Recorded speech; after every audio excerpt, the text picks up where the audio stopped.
Assalamualaikum warahmatullahi wabarakatuh. Halo sobat petani dimanapun Anda berada. Nah, kali ini kita akan membandingkan alpukat Muria dan juga alpukat Wina. Tapi sebelum kita lanjut, jangan lupa klik subscribe dan tombol loncengnya dihidupkan agar kami semangat untuk membangun channel ini dan memberi informasi kepada kalian.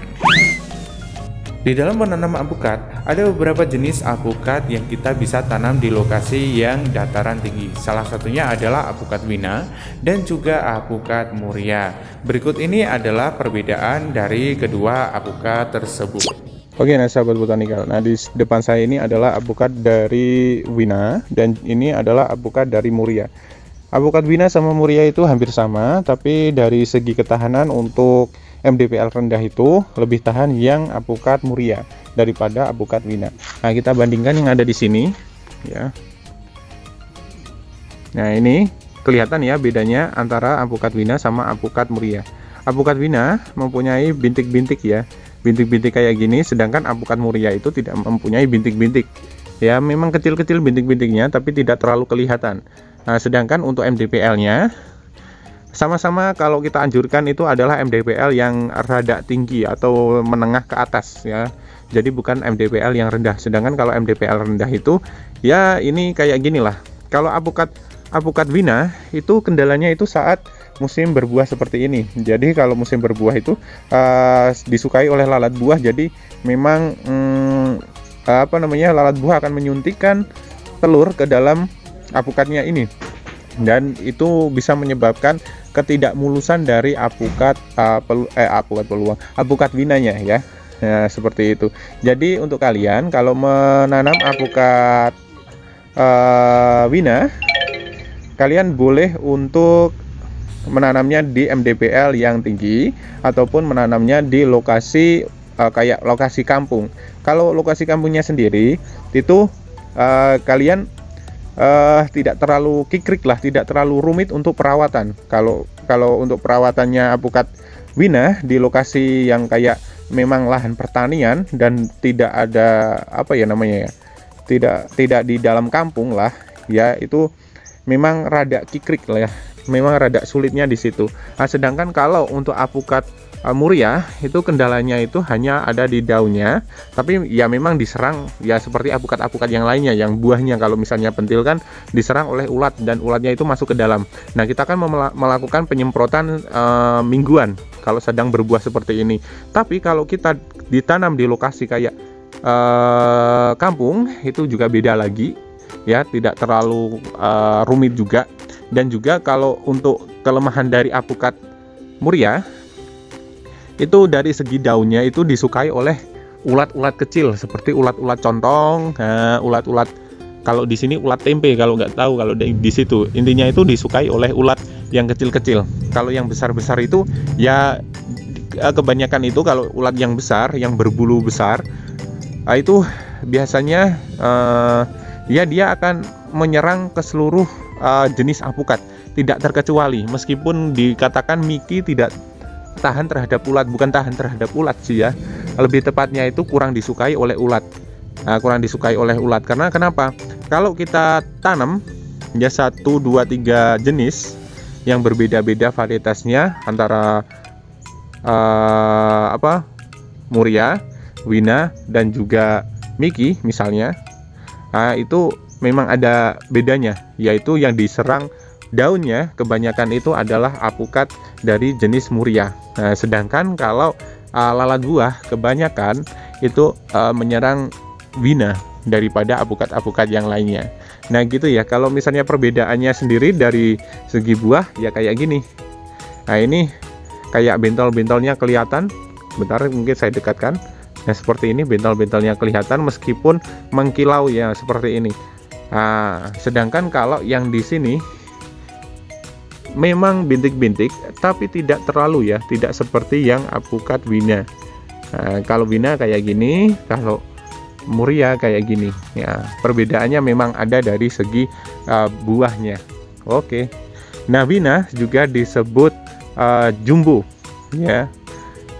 Dari segi looknya sebenarnya kalau segi look dari bentuk buahnya itu hampir sama ya, seperti alpukat Wina dan juga alpukat Muria itu hampir sama.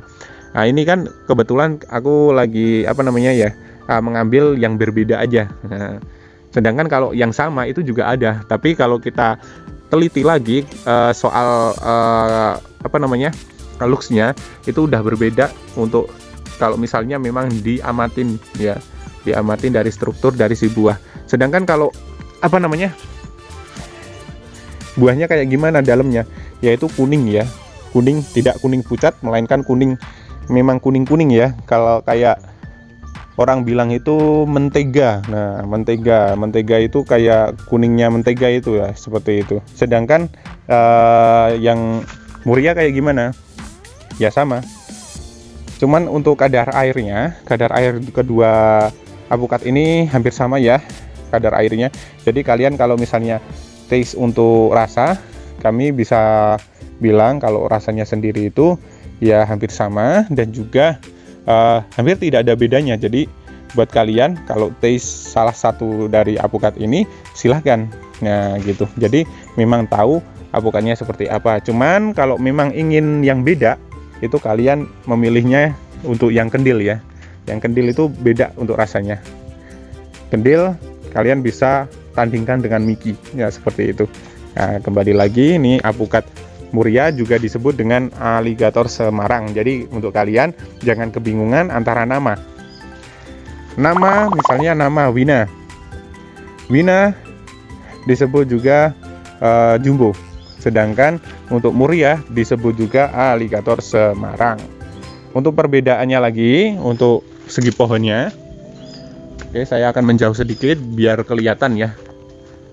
Nah, ini tidak terlalu menjulang tinggi sih ya, cuman kayak gitu aja, tidak terlalu menjulang tinggi, mungkin kisaran 1, 2, 3, 7 meter sampai 9 meter, nggak sampai 10 meter ya.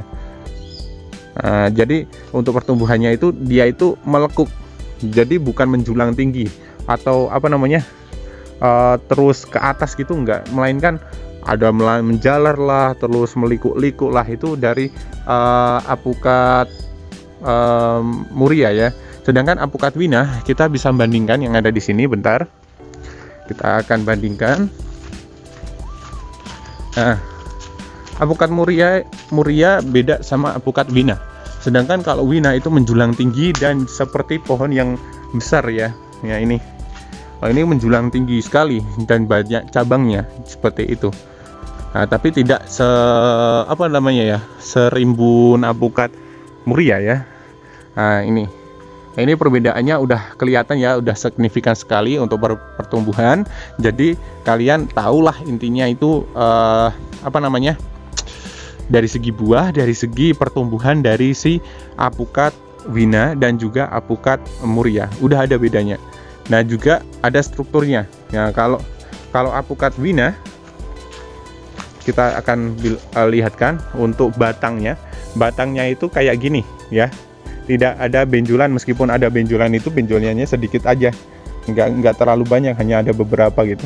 Nah, ini bekas cabang-cabangnya ya, memang tidak terlalu kelihatan. Sedangkan kalau apukat Muria kita akan perlihatkan lagi. Untuk yang ada di sana kita mempunyai apukat Muria yang di belakang rumah itu 2 pohon aja ya. Kalau Winanya ada 3 pohon dan juga peluangnya ada 3 pohon, dan juga untuk kendilnya ada kisaran 3 pohon juga. Nah, kayak gini ya. Ini yang ada di belakang rumah. Apukat Murianya ada 2 pohon, dan pohonnya itu sama ya, mempunyai benjolan-benjolan seperti ini, dan itu kelihatan sekali ya. Nah, ini benjol kayak gini, benjol. Nah, kita akan perlihatkan lagi, ada lagi apukat Muria yang ada di sini, atau aligator Semarang ya. Nah, ini kelihatan ya, ada benjolan di sini, benjol-benjol. Nah, ini memang ciri khas, jadi kalian jangan bingung kalau misalnya ada apukat terus kalian temukan yang kayak gini, ada benjolan-benjolan. Nah, itu kemungkinan adalah aligator Semarang atau apukat Muria. Jadi kalian jangan jangan kebingungan lah untuk menentukan jenis dari apukat itu. Nah, ini kemarin kita sudah panen sih ya, sudah panen, jadi tinggal sedikit aja. Nah, tinggal kita menyisakan 1. Yang di depan rumah sebetulnya masih ada, berarti 3 ya, keliru aku berarti. Ada 3 apukat muria ya di rumah. Nah, ini contoh dari apukat muria. Apukat murianya, nah seperti yang tadi ya, memang mempunyai benjolan-benjolan dan kayak gini juga. Nah, memang kalau misalnya cabangnya kita potong, terus dia itu tetap membekas saja, jadi tidak semerta-merta langsung hilang, itu nggak bisa. Memang itu adalah ciri khas dari apukat muria. Jadi kalian jangan bingung, silahkan untuk menanam apukat muria ataupun apukat wina, karena apukat wina ataupun muria itu dari segi kegenjahan kita bilang sangat genjah, dan juga cuman satu aja, yaitu tentang MTPL dan juga lokasi penanaman. Oh ya, kami punya bibit, silahkan kalau misalnya memang mau diorder ataupun mau cari-cari di luar, silahkan. Yang penting edukasi bareng-bareng aja ya. Semoga kita sukses selalu dan juga diberi kesehatan, amin. Nah, tadi itu adalah pembahasan dari kami. Gimana menurut kalian? Jangan lupa klik subscribe, komen, dan bagikan ke temanmu agar temanmu tahu apa yang kamu tahu. Dan jangan lupa kunjungi juga channel kami di sini agar tahu video-video menarik lainnya tentang botanikal. Akhir kata, apabila ada kekurangan mohon maaf, dan wassalamualaikum warahmatullahi wabarakatuh, dan salam botanikal.